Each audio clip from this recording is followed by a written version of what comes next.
33% के आगे नहीं लोगों को मिल रही है। हमारे सामने समस्या आती है विधवा पेंशन की, वृद्धा पेंशन की। जो सरकारें घोषणा करती हैं कागजों में, वो गांव में नहीं पहुंच पाती है। इन गरीबों तक वृद्धा पेंशन नहीं पहुंच पाती। एक एक गांव में 30-30, 35-35 विधवाएं हैं, 2-4 को विधवा पेंशन मिल रही है। वृद्धा हैं 60 साल के ऊपर, उनको पेंशन नहीं है।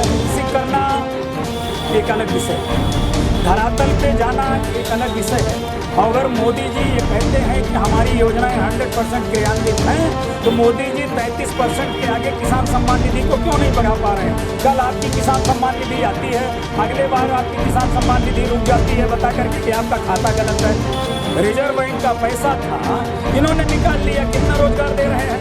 रोजगार तो सारे जो हैं भारत की इकोनॉमी और रोजगार वो अडानी अंबानी की जेब में जा रहे हैं। सही। हेलो नमस्कार, मैं हूँ वेद प्रकाश और आप देख रहे हैं चौधरी गमछाबाज। और अभी किसान आंदोलन शुरू, कितने दिनों से किसान आंदोलन चालू है, लेकिन सरकार के कानों में आवाज़ नहीं जा रही। आर्थिक किसान यूनियन सुल्तानपुर, हम कैसे हैं सर? मैं ठीक हूँ। अभी आंदोलन बहुत दिन से चल रहा है, सरकार सुन नहीं रही है, क्या कर रहे हैं आप? हमारा जो काम है वो हम कर रहे हैं। 10 महीने से हम अपने आंदोलन को चला रहे हैं। अब ये सरकार का काम है सुनना और ना सुनना। नहीं सुनेगी, कब तक नहीं सुनेगी कि हम लोग आंदोलन करते रहेंगे। अगर जैसे सरकार ऐसे ना सुनी, वो बाद में इलेक्शन आने वाला है, इलेक्शन, तो उसमें आपको क्या लगता है कि फिर से आएगी सरकार में वो पार्टी? अब ये तो समय के गर्भ में छुपा होता है कि सरकार फिर से आएगी कि सरकार कभी नहीं आएगी, ये तो समय बताता है और हर चीज़ का समय निश्चित है।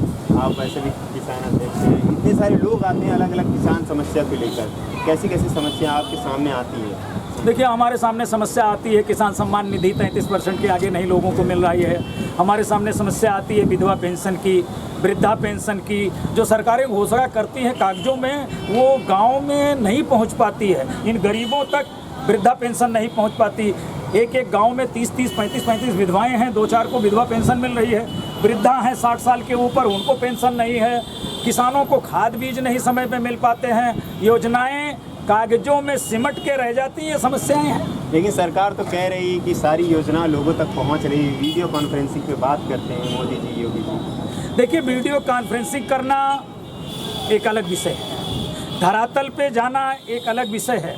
अगर मोदी जी ये कहते हैं कि हमारी योजनाएं 100% क्रियान्वित हैं, तो मोदी जी 33% के आगे किसान सम्मान निधि को क्यों नहीं बढ़ा पा रहे हैं? कल आपकी किसान सम्मान निधि आती है, अगले बार आपकी किसान सम्मान निधि रुक जाती है बता करके कि आपका खाता गलत है। अगर खाता गलत था तो पिछली बार कैसे आ गई?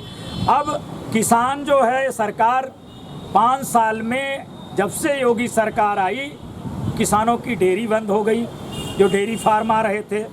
किसानों की सम्मान निधि रुकी हुई है, विधवा पेंशन रुकी हुई है, और इनकी व्यवस्थाएं, भ्रष्टाचार इतना ज़्यादा है कि वो सर चढ़ के बोल रहा है। इसके लिए कौन जिम्मेदार होगा, ये समय बताएं। सरकार तो इस बात से नकारती है कि हमारे सरकार में कानून व्यवस्था अच्छी है, किसान खुश है, और राशन घर घर पहुंचाए हैं, उसके लिए क्या कहेंगे? देखिए, जो 5 किलो घर घर राशन पहुंचाना इनका अपना एक वो है, तो इनको एक है कि हम लोगों को उसी 5 किलो राशन तक ही सीमित रखें।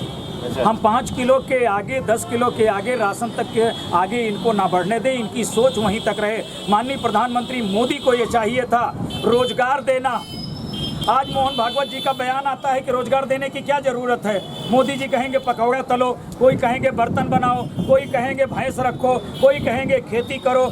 आज इनकी जो व्यवस्था है, ये रोजगार तो दे रहे हैं अडानी अंबानी को, ये नीरव मोदी को दे रहे हैं।